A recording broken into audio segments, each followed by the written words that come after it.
स्वागत है आप सभी का। शाम के 7 बजने वाले हैं। ये वक्त है आप सभी के फेवरेट शो म्हारो राजस्थान का। आप सबके साथ मैं हूं प्रियंका राय। बुलेटिन की शुरुआत करेंगे बीजेपी कार्यालय में हुई फायरिंग वाली खबर के साथ।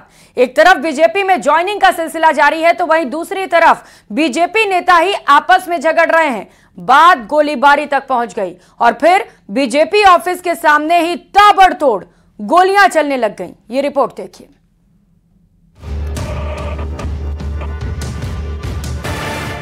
बीजेपी ऑफिस के सामने गोलीबारी। बीजेपी नेताओं में ही चली गोलियां।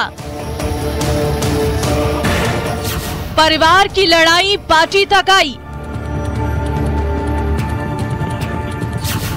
2 पदाधिकारी के बीच बताया विवाद। सड़क पर पड़े खाली खोखे और बीजेपी ऑफिस के सामने जुटी ये लोगों की भीड़।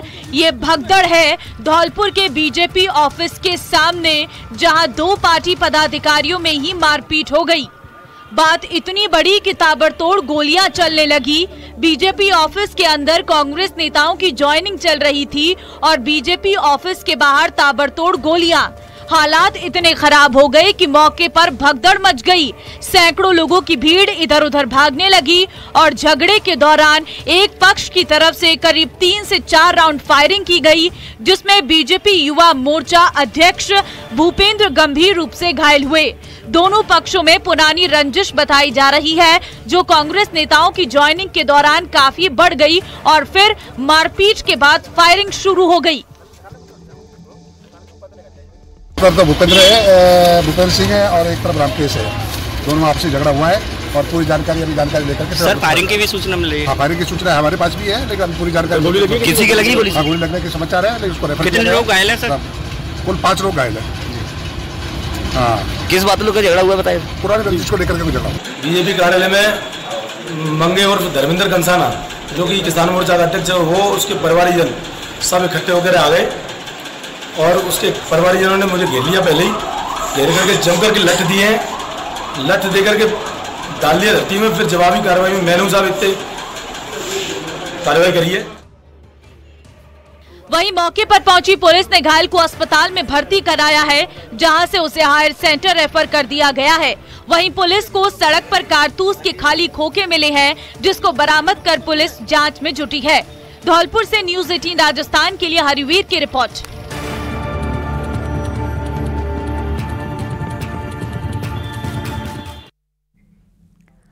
और लोकसभा चुनाव में बयानबाजी किस कदर जारी है कि तालिबान, पाकिस्तान और अफगानिस्तान की भी एंट्री हो चुकी है। नेता एक दूसरे पर वार पलटवार करने से नहीं चूक रहे हैं और यही हाल है नागौर सीट पर, जहां बीजेपी प्रत्याशी ज्योति मिर्धा और हनुमान बेनीवाल के बीच जुबानी जंग तेज है। ये रिपोर्ट देखिए। दिल्ली में चले जाओ ऐसा लगेगा तालिबान है, अफगानिस्तान में आ गए हो और इतना मुश्किल है यहाँ चुनाव लड़ना। तो आप तक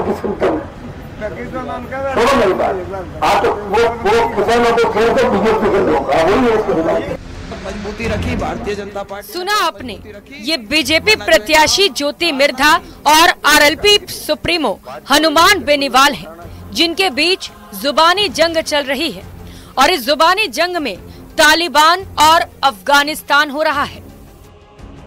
ज्योति मिर्धा के एक और बयान पर नागौर जिले में सियासत तेज हो गई है। दरअसल ज्योति मिर्धा ने खिंवसर क्षेत्र में भाषण देते हुए खिंवसर के थड़ी बेल्ट की तुलना तालिबान व अफगानिस्तान से की। दरअसल 5 अप्रैल को खिंवसर में ज्योति मिर्धा ने एक गांव में भाषण में ये कह दिया था कि थली बेल्ट में चले जाओ तो ऐसा लगेगा कि तालिबान है, अफगानिस्तान में आ गए हो और इतना मुश्किल है वहां चुनाव लड़ना।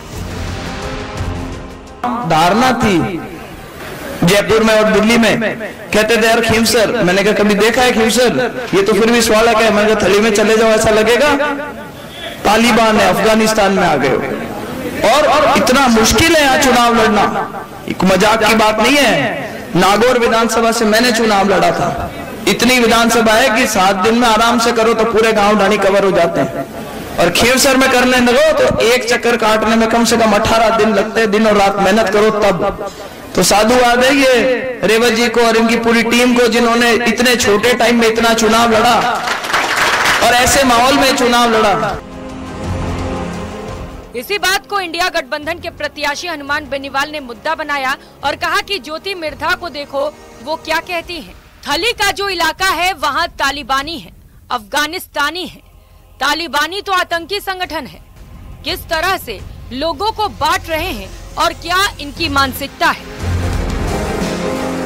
तो उसको बोल रही थी कि थली का जो इलाका है वो तो तालिबानी है और अफगानिस्तानी है। बताओ, तालिबान तो आतंकी संगठन है।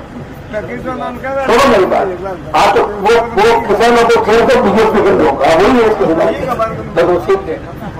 अच्छा सुनो, थली स्वागत में अलग है क्या? सारे एक ही तो लोग हैं। इस तरह की अगर बातें करके और किस तरह लोगों को बांट दें, क्या मानसिकता है?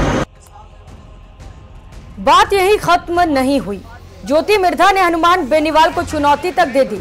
लोकसभा में उपस्थिति को लेकर ज्योति मिर्धा ने कहा कि मेरी हाजिरी बेनीवाल से कम हुई तो मैं सिर मुंडवा लूंगी, नहीं तो बेनीवाल को दाढ़ी और मूंछ कटवानी होगी। ज्योति मिर्धा ने गगवाना गांव में भाषण के दौरान इतना बड़ा ऐलान कर दिया। मैं यहाँ से बोल रही हूँ गगवाना से, अगर आपसे कम मेरी अटेंडेंस है तो मैं मेरा सर मुंडवा दूंगी। अगर आपकी मेरे से कम है तो कल जाकर के अपने दाढ़ी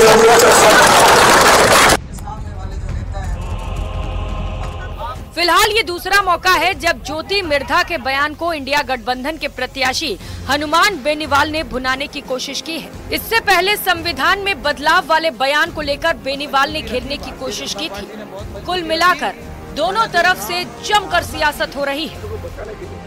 नागौर से न्यूज़ 18 राजस्थान के लिए महेंद्र बिश्नोई की रिपोर्ट। और लोकसभा चुनाव से पहले बीजेपी का परिवार लगातार बढ़ता चला जा रहा है। कांग्रेस को छोड़कर बीजेपी का दामन थामने वालों का आंकड़ा बढ़ रहा है और बीजेपी की यही रणनीति लोकसभा चुनाव में जीत के लिए कारगर साबित हो सकती है। बीजेपी के दरवाजे आज फिर से कांग्रेसियों के लिए खुले तो बागियों को भी पार्टी ने निराश नहीं किया। 24 से ज्यादा नेताओं ने आज बीजेपी का दामन थाम लिया, जिनमें सूरतगढ़ के पूर्व विधायक गंगा जल मील भी शामिल हैं। ये रिपोर्ट देखिए।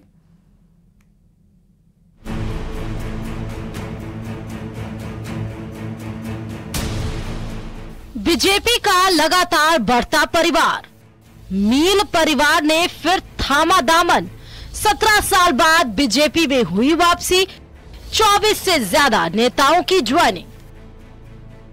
बीजेपी का परिवार लगातार बढ़ता जा रहा है। श्री गंगानगर पूर्व विधायक गंगा जल मील 17 साल बाद एक बार फिर बीजेपी में वापस लौटे हैं। विधानसभा चुनाव में पार्टी विरोधी गतिविधियों के चलते कांग्रेस से निष्कासित पूर्व विधायक गंगा जल मील, उनके भाई पंचायत समिति प्रधान हजारी राम मील, भतीजे पीसीसी के पूर्व सदस्य हनुमान मील और पंचायत समिति सदस्य हेतराम मील ने जयपुर में बीजेपी ज्वाइन की। उन्होंने कहा कि डोटासरा, गहलोत और रंधावा ने धोखा दिया। सूरतगढ़ में कांग्रेस ने जाटों के साथ छल किया।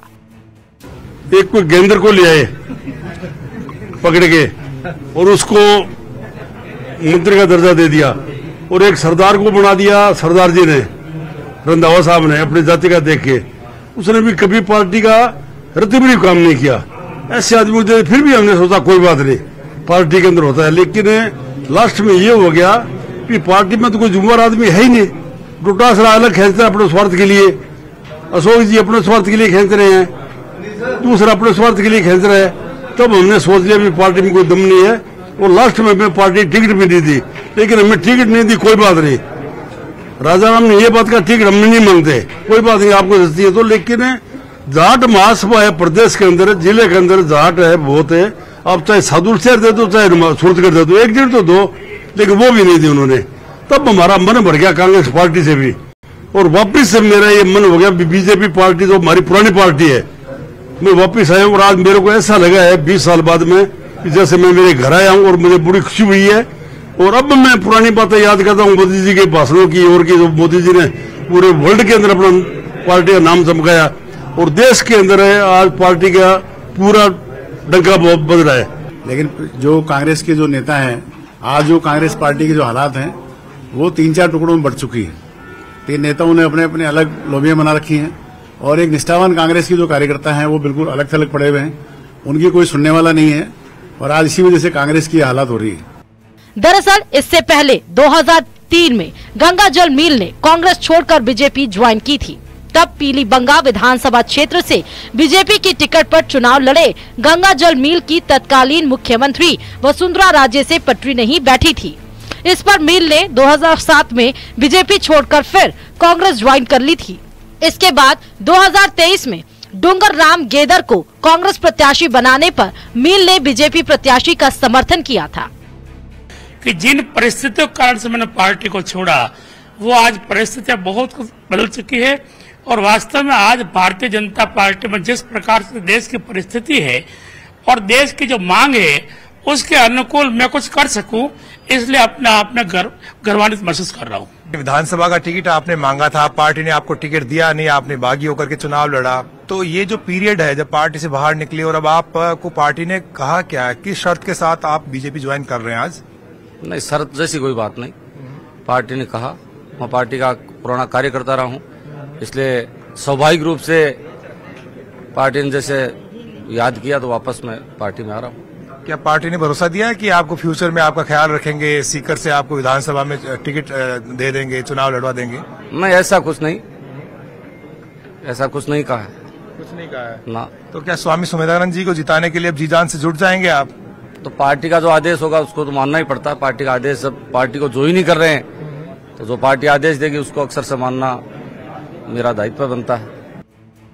दरअसल 2023 में बीएसपी से कांग्रेस में आए डूंगर राम गेदर को कांग्रेस ने प्रत्याशी बनाया था। इस उपेक्षा के खिलाफ मील परिवार ने बीजेपी प्रत्याशी राम प्रताप कसानिया का खुला समर्थन किया था, जिस पर पूर्व विधायक गंगाजल मील, हनुमान मील, हजारी मील और हेतराम को कांग्रेस ने पार्टी से निष्कासित कर दिया था। 2003 में पीलीबंगा से बीजेपी से विधानसभा चुनाव लड़े। 2003 में निर्दलीय राम प्रताप कासनिया से चुनाव हारे। 2008 में कांग्रेस से पहली बार सूरतगढ़ से एमएलए बने। 2013 में कांग्रेस के टिकट से लड़े और चुनाव हार गए। 2018 में भतीजे हनुमान मील को कांग्रेस ने टिकट दी।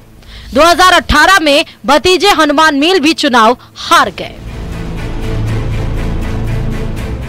बीजेपी की एक के बाद एक ज्वाइनिंग से कांग्रेसी कुनबे में खलबली मची है।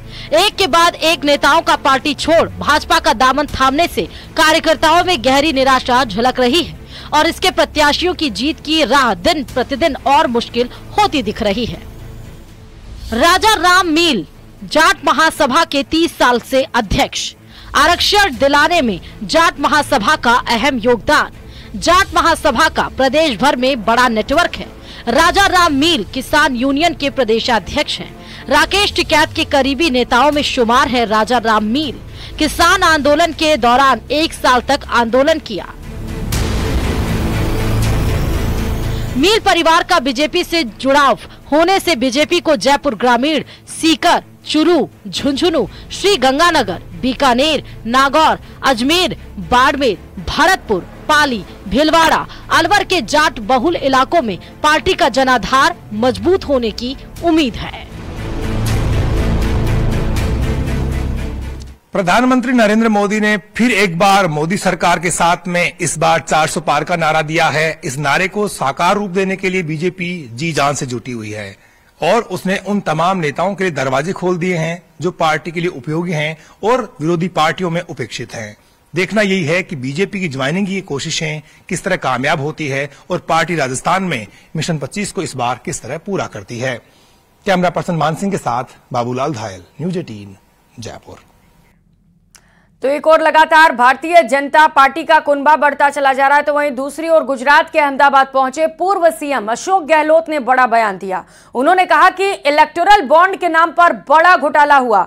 अशोक गहलोत ने मीडिया से बातचीत में कहा कि ईडी और सीबीआई भेजकर चंदा इकट्ठा किया जा रहा है। साथ ही उन्होंने कहा कि इंडिया गठबंधन का फायदा मिलेगा और देश की जनता बहुत समझदार है। सुनिए। जनता बहुत समझदार है, जनता सब नोट कर रही है। और अब इलेक्टोरल बॉन्ड अगर हमारे देश की वित्त मंत्री विजय सीतारमण की हस्बैंड मिस्टर प्रभाकरण कहे ये घोटाला खाली हिंदुस्तान नहीं, दुनिया के इतिहास में सबसे बड़ा घोटाला है और पूरा उन्होंने एक्सप्लेन कर दिया है, आपने पढ़ा होगा। उसके बाद क्या बचता है? ईडी को भेज के आप चंदा इकट्ठा कर रहे हो 50 करोड़, 100 करोड़, 200 करोड़ रुपए। ईडी सीबीआई को भेज करके आप अगर आप बॉन्ड ले रहे हो, इसको क्या कहेंगे? एक मुख्यमंत्री पुलिस को भेज दे या एसीबी को भेज दे और चंदा मंगा लेता, एसीबी केस बंद हो गया। चंदा दिया, बॉन्ड दिया तो ईडी जाना बंद हो गई, इसको क्या कहेंगे? इतना बड़ा घोटाला है। अगर दूसरा अमेरिका होता तो राष्ट्रपति का इस्तीफा हो जाता।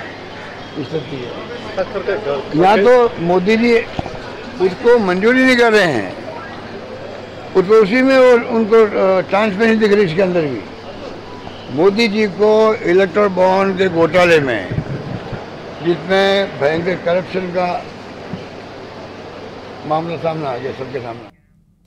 और खबरों में आगे बढ़ते हुए प्रदेश में लोकसभा चुनाव का प्रचार जोर पकड़ने लगा है। बीजेपी के स्टार प्रचारक और दिग्गज नेता चुनावी रण में उतर चुके हैं। रविवार को मरुधरा में बीजेपी की कई रैलियां हुई। राजनाथ सिंह और यूपी के सीएम योगी आदित्यनाथ ने जमकर चुनावी प्रचार किया। मरुधरा के सियासी संग्राम पर देखिए खास रिपोर्ट।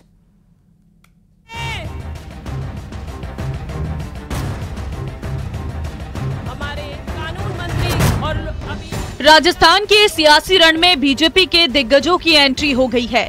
पीएम मोदी अमित शाह के बाद अब यूपी के सीएम योगी आदित्यनाथ और दिग्गज नेता राजनाथ सिंह भी प्रचार में जुटे हुए हैं। रविवार के दिन दोनों नेताओं ने जमकर प्रचार किया। राजनाथ सिंह ने झुंझुनू और बीकानेर में हुंकार भरी, जबकि योगी आदित्यनाथ ने भरतपुर और सीकर में जनसभा को संबोधित किया। देश आज आगे बढ़ रहा है दुनिया में मोदी जी के कारण। दोनों नेताओं के निशाने पर कांग्रेस थी। उन्होंने कानून और व्यवस्था को जिस तरीके से राजनाथ की जुबान पर फिर से बीजेपी की सरकार बनने का दावा और कांग्रेस की बड़ी पराजय होने की बात कही। साथ ही कांग्रेस को करप्शन की जननी भी बताया। क्या कारण है जब कांग्रेस आती है तभी भ्रष्टाचार बढ़ता है? क्या इनका चोली दामन का संबंध है?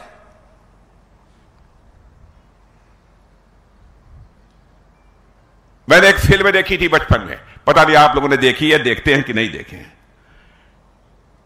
मुझे कभी कभी लगता है कि उसने सही कहा था, भ्रष्टाचार और कांग्रेस, करप्शन और कांग्रेस दोनों का यही रिश्ता है, एक दूजे के लिए, एक दूजे के लिए। राजनाथ सिंह ने कांग्रेस पर भ्रष्टाचार के आरोप भी लगाए, साथ ही अपनी बड़ी जीत का दावा भी किया। वहीं राजनाथ सिंह ने झुंझुनू में बीजेपी उम्मीदवार शुभकरण चौधरी के जीतने की बात कही। केंद्रीय रक्षा मंत्री राजनाथ सिंह ने कहा कि कांग्रेस और करप्शन का गहरा रिश्ता है। अंतर्राष्ट्रीय स्तर पर भारत की ताकत भी बड़ी है। दुनिया भी मान रही है कि 2/3 बहुमत के साथ एनडीए सरकार फिर से बनेगी और नरेंद्र मोदी देश के तीसरी बार प्रधानमंत्री बनेंगे। राजनाथ सिंह ने कहा है कि देश को कैसे चलाया जा सकता है, ये बीजेपी ने बताया है। अरे करप्शन कहेगा कांग्रेस से, तू चल सरकार बना, मैं आई तुम्हारे में साथ हूं। यह हालत हो गई है। जब जब इनकी सरकार बनती है तब तब करप्शन बढ़ता है। लेकिन हमारी सरकार 10 वर्षों से बनी है मोदी जी के नेतृत्व में, एक भी भ्रष्टाचार का आरोप नहीं लगा। और मैं दावे के साथ कह सकता हूं सरकार कैसे चलाई जाती है इसकी कला यदि किसी के पास है इस हिंदुस्तान की राजनीति में तो भारतीय जनता पार्टी के पास है। मेरे बहनों भाई, मुख्यमंत्री बने। राजनाथ सिंह ने बीजेपी सरकार के आगे का रोड मैप भी बताया और पिछले 10 सालों का हिसाब किताब भी दिया। पिछले 10 वर्षों में भारत की आर्थिक, राजनीतिक और राजनीतिक के अतिरिक्त सामरिक यानी स्ट्रेटेजिक और संवैधानिक और सांस्कृतिक दृष्टि से ये पिछले जो 10 वर्ष रहे हैं वह स्वर्णिम सिद्ध हुए हैं। यह जो मैं कह रहा हूं एग्जैगरेशन नहीं है, यह अतिशयोक्ति नहीं है, यह सच्चाई है। और भारत की सफलता को लेकर सारे देश में एक पॉजिटिव सेंटिमेंट इस समय है। जब राजनाथ सिंह कांग्रेस पर इतने हमलावर थे तो योगी आदित्यनाथ भी कहां पीछे रहने वाले थे। वैसे भी राजस्थान में योगी आदित्यनाथ की बड़ी रैली की बड़ी डिमांड होती रही है। बीजेपी कार्यकर्ताओं में यूपी के सीएम ने जबरदस्त जोश भी भर दिया। निशाने पर तो कांग्रेस पार्टी ही थी, लेकिन सीएम योगी आदित्यनाथ ने दावा अपनी बड़ी जीत का भी किया और लोगों को याद दिलाया कि 2014 से पहले देश की परिस्थिति क्या थी और इन 10 सालों में देश कैसे बदल गया। यही वोट जब गलत पार्टी को जाता था तो देश में आतंकवाद पनपता था, दंगे होते थे, कर्फ्यू लगता था, निर्दोष लोग मारे जाते थे, बेटियां असुरक्षित थी, व्यापारी असुरक्षित था। लेकिन यही वोट जब सही हाथों में गया, सही जगह गया, सही पार्टी को गया, तो उत्तर प्रदेश में तो लोग दंगा करना ही भूल गए। यूपी के सीएम योगी आदित्यनाथ ने भरतपुर और सीकर की रैली में बीजेपी की जीत का दावा तो किया ही, साथ ही कांग्रेस पर तीखा हमला भी बोला। सीकर में तो बीजेपी का मुकाबला लेफ्ट से है। ऐसे में सीएम योगी आदित्यनाथ ने लेफ्ट के साथ कांग्रेस को भी लपेटा और बताया कि कैसे देश को भ्रष्टाचार में डुबोया है। कांग्रेस नहीं चाहती थी अयोध्या में राम मंदिर के निर्माण की बाधाएं समाप्त हो, क्योंकि कांग्रेस को स्वयं में समस्या है। एक समस्या है, देश की समस्या कांग्रेस, और इसलिए समस्या का समाधान नहीं बल्कि देश को समस्याएं देती रही हो। मोदी जी ने समाधान दिया, आज अयोध्या में राम मंदिर का भव्य निर्माण का काम भी हो गया। वो कहना अयोध्या में राम मंदिर का निर्माण। मरोधरा में शुरुआती 2 चरणों में चुनाव होंगे। अभी 10 दिनों का प्रचार और बचा है। ऐसे में अन्य दिग्गज नेता भी आपको रेगिस्तान में प्रचार करते हुए नजर आएंगे। वहीं पीएम मोदी, अमित शाह और जेपी नड्डा की रैली भी राजस्थान में होगी। आने वाले दिन में राजस्थान की सियासत और दिलचस्प होने वाली है। Bureau report, news 18 Rajasthan. देश आज आगे बढ़ रहा। और चलिए अब आपको सीधे बीकानेर के पाचू लिए चलते हैं, जहां पर इस वक्त मुख्यमंत्री भजनलाल शर्मा पहुंचे हुए हैं। भाजपा प्रत्याशी अर्जुन राम मेघवाल और पूर्व विधायक बिहारी लाल बिश्नोई, पूर्व विधायक रिचपाल मिर्धा ने इस दौरान उनका स्वागत किया। मंच से ये तस्वीर इस वक्त आप देख पा रहे हैं। बीकानेर पश्चिम विधायक जेठानंद व्यास, खाजूवाला विधायक डॉक्टर विश्वनाथ मेघवाल, श्री डूंगरगढ़ विधायक ताराचंद सारस्वत, किसान मोर्चा के प्रदेश महामंत्री ओपी यादव, देहात जिलाध्यक्ष भंवर लाल जहांगीर सहित कई नेता इस वक्त वहां पर मौजूद हैं। बड़ी संख्या में कार्यकर्ताओं की भीड़ वहां पर जुटी हुई है। भारतीय जनता पार्टी के दिग्गज इस वक्त मंच पर मौजूद हैं और मुख्यमंत्री भजनलाल शर्मा कार्यक्रम में मौजूद हैं। भजनलाल जी जिंदाबाद। तो अर्जुन राम मेघवाल को भी आप मंच पर देख पा रहे हैं और बड़ी संख्या में लोगों की भीड़। और कैबिनेट मंत्री किरोड़ीलाल मीणा ने न्यूज 18 से खास बातचीत में कांग्रेस पर निशाना साधा। किरोड़ीलाल मीणा ने कहा कि कांग्रेस आरक्षण पर भ्रम और अफवाह फैला रही है। मैं अब बीजेपी प्रत्याशी कन्हैयालाल मीणा के समर्थन में प्रचार करूंगा, सुनिए। लोकसभा चुनाव का प्रचार चल रहा है। किरोड़ीलाल मीणा हमारे साथ हैं, कैबिनेट मंत्री। सर, राजस्थान का और देश का क्या माहौल है, क्योंकि मोदी जी के भी लगातार राजस्थान में दौरे हो रहे हैं, योगी जी के भी हो रहे हैं। चारों ओर राम में, मोदी में, योगी में, दौसा में, एक्सप्रेस में और ईआरसीपी में वातावरण है। और ये लहर 12 तारीख को तूफान बन जाएगी जब मोदी जी अपना जनसंपर्क दौसा मुख्यालय पर करेंगे।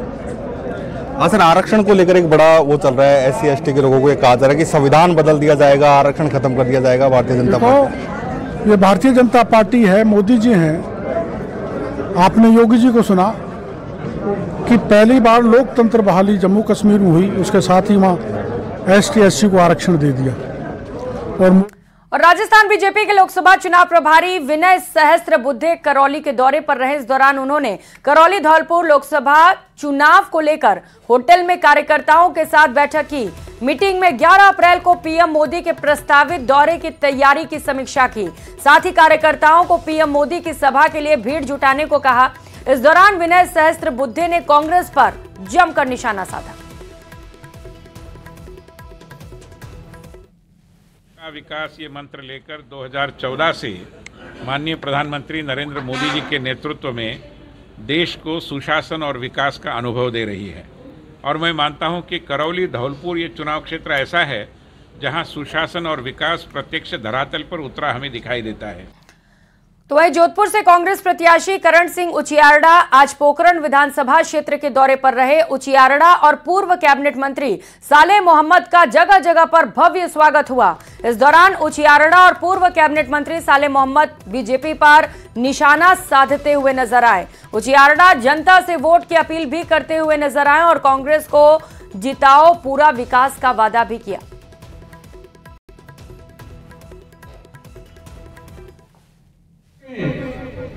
हिमाचल के अंदर, उत्तराखंड के अंदर, कश्मीर के अंदर, लद्दाख के अंदर आज 90% पैसा भारत सरकार देती है, 90%, और 10% वहां की गवर्नमेंट देती है।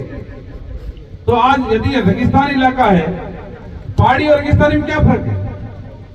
आज यदि वहां पहाड़ी इलाके में 90% दे सकते हो, तो आप यदि रेगिस्तान में देते 90%, तो उनको पता नहीं है क्या कि मोरडी में पानी की तकलीफ क्या है?